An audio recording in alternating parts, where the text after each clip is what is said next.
नमस्कार दोस्तों, हमारे इस चैनल में आप लोगों का स्वागत है। आज के इस वीडियो में मैं आप लोगों को संपूर्ण शिव महापुराण के प्रथम खंड के 17वें अध्याय की कथा सुनाने जा रही हूँ। दोस्तों, यदि आप इस चैनल पर पहली बार आए हैं तो चैनल को सब्सक्राइब करके बेल नोटिफिकेशन ऑन कर ले, और यदि आपने सब्सक्राइब कर लिया है तो बहुत बहुत धन्यवाद। कथा इस प्रकार है। ब्रह्मा जी ने कहा, हे नारद, जब गुरुनिधि ने यह बात सुनी तब वह चिंता और शोकयुक्त होकर अपने को भाग्यहीन समझने लगा। वह रो रो कर कहने लगा, हाय हाय, हे मेरी सहायक माता, अब मैं कहाँ जाऊँ, क्या करूँ?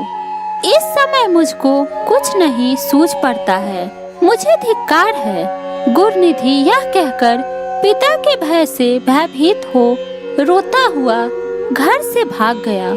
वह कुछ समय में ही मार्ग के परिश्रम से थककर तथा शोक सागर में डूबकर हाय हाय करता हुआ रुदन करने लगा। रोते रोते वह कहने लगा, हे मेरी माता, अब मैं कहाँ जाऊँ और क्या करूँ? मुझे कोई उपाय नहीं सूझता। मैं विद्या से हीन हूँ जो मुझको इस समय में लाभदायक होती। मैंने धन का संग्रह भी तो नहीं किया जिससे विद्वान और बुद्धिमान लोग सुख से जीवन व्यतीत करते हैं। अब तो मैं भिक्षा मांगने के योग्य भी नहीं रहा हूँ। प्रातः काल जब मैं सोकर उठता था तो मेरी माँ मुझे बड़े स्नेह से भोजन देती थी, परंतु अब उस माता को मैं कहाँ पाऊँ, क्या करूँ और कहाँ जाऊँ? गुरुनिधि इस प्रकार भयभीत हो रुदन करते करते अचेत होकर पृथ्वी पर गिर पड़ा। सूर्यास्त का समय हो गया। कुछ समय पश्चात वह सचेत होकर पुनः इसी चिंता में डूबा हुआ था कि इतने में एक शिव भक्त पुरुष शिव जी की पूजा के लिए उधर से निकला। उसके पास पूजन के लिए अनेक प्रकार की सामग्री तथा शिव जी के लिए भांति भांति प्रकार के नैवेद्य थे।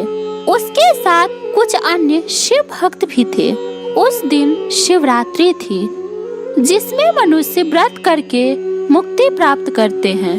यह शिवरात्रि सब व्रतों में श्रेष्ठ, अत्यंत सुखदायक, स्वयं शिव जी को अति प्रिय है। मूर्ख भी इस व्रत को करके अपने मनोरथ सिद्ध कर चुके हैं। जिस प्रकार शिव जी समस्त देवताओं को सुख प्रदान करते हैं, उसी प्रकार यह व्रत भी मनुष्यों को सुख प्रदान कर अपार संसार के ऋणों तथा बंधनों से मुक्त कर देता है। ऐसे परम शिवरात्रि व्रत को रखे हुए वे मनुष्य शिवालय में चले गए। जो पुरुष अनेक प्रकार के नैवेद्य एवं व्यंजन अपने साथ लाया था, उसकी सुगंधि पाकर गुरुनिधि, जो बहुत भूखा था, विचार करने लगा कि रात्रि के समय जब ये लोग शिव जी को अर्पण करेंगे और सो जावेंगे, उस समय मैं इस सुगंधित भोजन को वहां से उठा लूंगा। गुरुनिधि अपने मन में यह विचार कर उन्हीं लोगों के साथ चल दिया तथा शिवालय के ऊपर जाकर ठहर गया। शिव भक्त सच्चे हृदय से अनेक प्रकार से शिव जी की पूजा करने लगे। फिर वह भक्ति में खोकर नृत्य करने लगे। गुरुनिधि ऊपर से यह सब देखता रहा। वह अपने मन में कहता था कि यदि इनकी दृष्टि छीड़ हो जाए तो मैं अपना काम करूं। कुछ समय पश्चात वे सब शिव भक्त ऊँघ गए। तब गुरुनिधि सबको निद्रावस्था में देखकर शीघ्र ही शिवालय में जाकर धीरे धीरे दबे पांव नैवेद्य के पास जा पहुंचा। अंधेरा होने के कारण उसने प्रकाश करने के निमित्त धीरे से अपना वस्त्र फाड़कर बत्ती बनाया और उसको जलाया। उसके प्रकाश में सब व्यंजन उठा लिए तथा उन्हें लेकर वहां से वह प्रसन्नता पूर्वक शीघ्र ही बाहर निकल गया। परंतु चलते समय उसका एक पैर लेटे हुए किसी शिव भक्त के लग गया, जिससे वह उसी क्षण उठकर चिल्लाने लगा और कहने लगा कि यह कौन चोर भागा जा रहा है, इसे पकड़ो।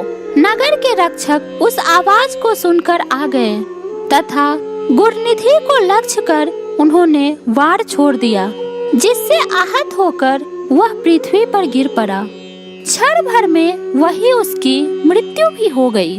अस्तु तब यमदूत पहुंचकर मुग्दर आदि भयंकर शस्त्र गुरनिधि को दिखाते हुए उसे पापी जानकर बांधने लगे, परंतु उसी समय शिव जी ने अपने गढ़ों से कहा, यद्यपि गुरनिधि ने अनेक पाप किया है, परंतु वह शिवरात्रि का व्रत रखकर न तो रात्रि भर सोया है और न उसने हमारा निर्माल्य ही खाया है। नगर के रक्षकों द्वारा उसकी मृत्यु हो गई है। इस समय उसको यमदूत बांध रहे हैं। अतः मेरा आदेश है कि तुम यमदूतों से गुरनिधि को मुक्त करके मेरे लोक में ले आओ, क्योंकि मैंने उसको अपना लिया है। अब वह नरकगामी न होगा। मुझको शिवरात्रि व्रत अत्यंत प्रिय है। अस्तु अब गुरनिधि कलिंग देश का राजा होकर मेरा परम भक्त होगा। शिव जी के आदेशानुसार उनके गढ़ गुरनिधि के पास जा पहुँचे। उनके हाथों में त्रिशूल थे। यमराज के गढ़ उन्हें देखकर बहुत भयभीत हो गए। शिवगढ़ों ने उनसे कहा, तुम कौन हो जो इस निष्पाप व्यक्ति को बांध रहे हो?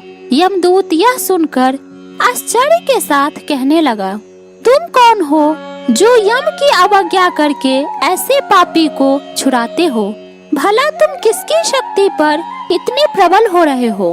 तब शिवगढ़ों ने यह उत्तर दिया कि हम उन शिव जी के गढ़ हैं जिनका ध्यान ब्रह्मा, विष्णु आदि सभी देवता करते हैं। तुम इसको छोड़ दो। यमगढ़ों ने कहा, तुम्हारी आज्ञा उचित है, परंतु इसके पापों का विचार न कर तुम इसे क्यों छुड़ा रहे हो? इसने अपने कुल की रीति को त्यागा है तथा वेद का अपमान किया है। हम इसकी मूर्खता को कहाँ तक कहे? यह सब पापियों का सिरमौर है। सबसे बड़ा पाप जो इसने किया है वह यह है कि शिव निर्माल्य चोरी करके ले भागा और खाने लगा। यह तो तुम भी देखे होगे। तुम यह भी भली भांति जानते होगे कि जो कोई शिव निर्माल्य ग्रहण करता है या उसको ऊपर से लांघ जाता है अथवा किसी को देता है, वह नरकगामी होता है। शिव जी पर चढ़ी वस्तु खाने की अपेक्षा विष पीना कहीं अच्छा है, परंतु इस संसार में तो धर्म रखना ही बहुत कठिन हो गया है।